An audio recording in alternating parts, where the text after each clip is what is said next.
안녕하십니까, 문틀란TV입니다. 이송인이 22일 자신의 변호인을 통해 두 번째 입장문을 언론에 배포하면서 대검의 전문수사 자문단과 수원지검의 수사심의위원회 소집을 요청했습니다.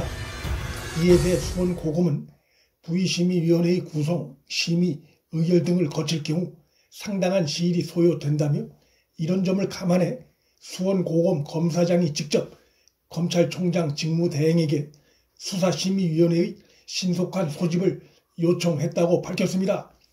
수사심의의 개최로 이송인에게 시간을 벌어주는 것을 가급적 조기에 차단하겠다는 의도입니다. 이로써 성격이 비슷한 두 기구 중 수원지검에 요청한 수사심의의 소집 요청이 받아들여질 가능성이 높아졌습니다. 이송인이 이 같은 요구를 한 배경은 크게 두 가지입니다. 첫째는 수사심의의 개최 시 준비에 적지 않은 시일이 소요될 수 있다는 점을 이용해 시간을 벌어 자신에 대한 기소 시점을 늦추겠다는 의도입니다.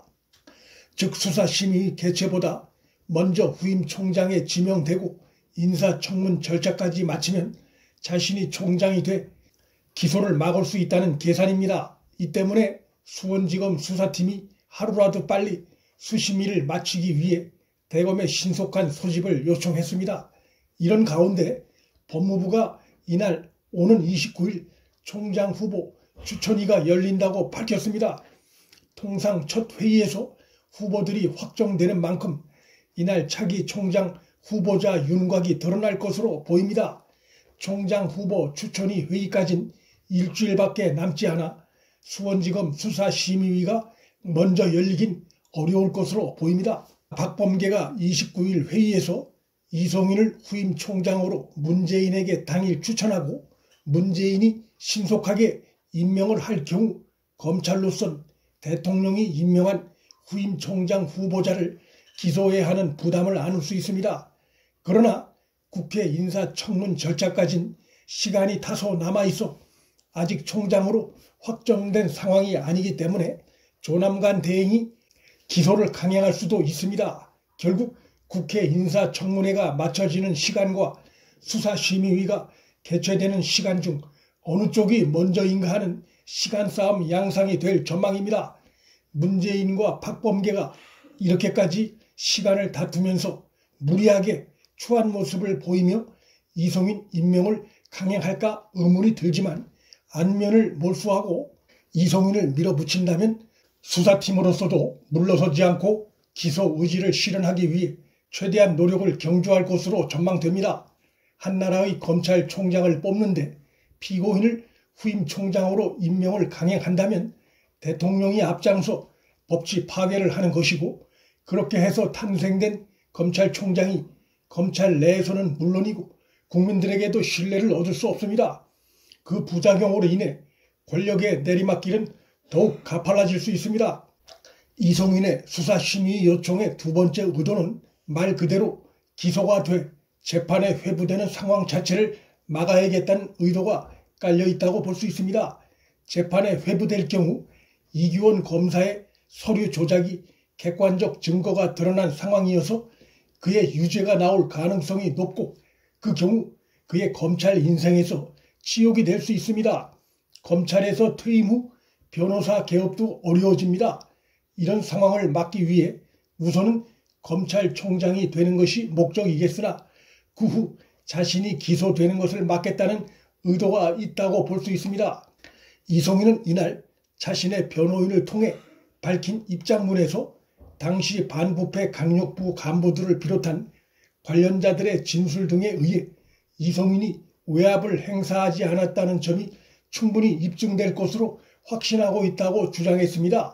그런데 이런 주장을 하면서 2019년 당시 안양지청의 지휘부와 수사팀이 대검 반부패부로부터의 외압이 있었다는 취지로 수사팀에 진술했다는 보도 내용에 대해선 아무 반박을 하지 못하고 있습니다. 다만 입장문은 이송인이 안양지청의 특정 간부에게 전화하여 외압을 행사하였다는 수사 내용까지 상세하게 보도되고 있는 실정이라며 이와 같은 보도 내용은 수사 관계자가 아니면 알 수 없는 내용이라고 주장했습니다.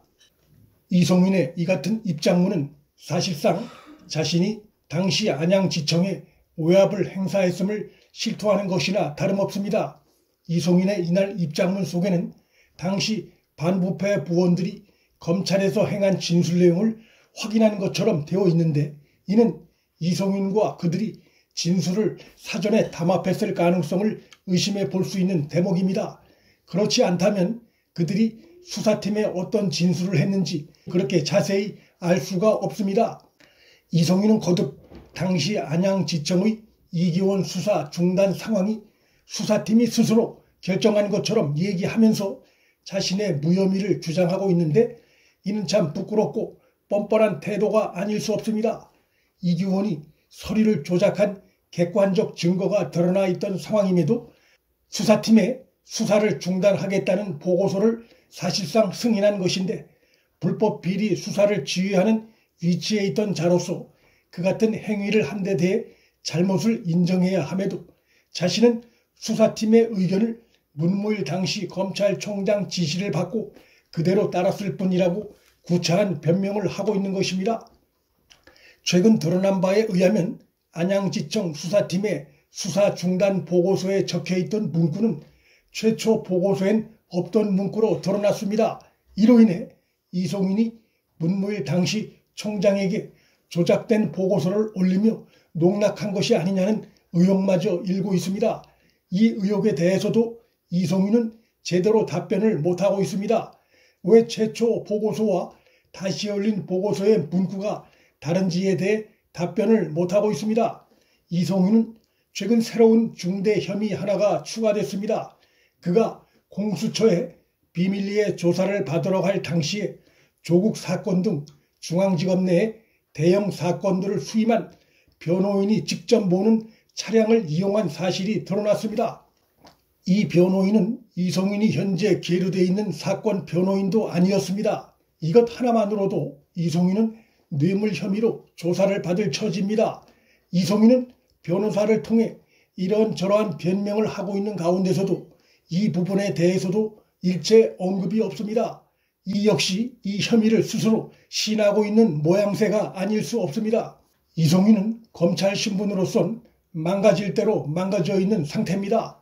전국 최대 규모 검찰청의 수장이 본인의 기소를 막기 위해 법률적 약자 보호를 위해 만들어진 제도를 악용하려는 자체가 총장 자격이 없다는 것을 잘 보여줍니다. 상황이 이러함에도 정권이 이송인을 후임 총장으로 밀어붙일 경우 정권 몰락을 앞당기는 길이 될 가능성이 높습니다. 문틀란TV 여기서 마칩니다. 구독과 좋아요, 알림 설정은 방송 제작에 큰 힘이 됩니다. 시청해 주셔서 감사합니다.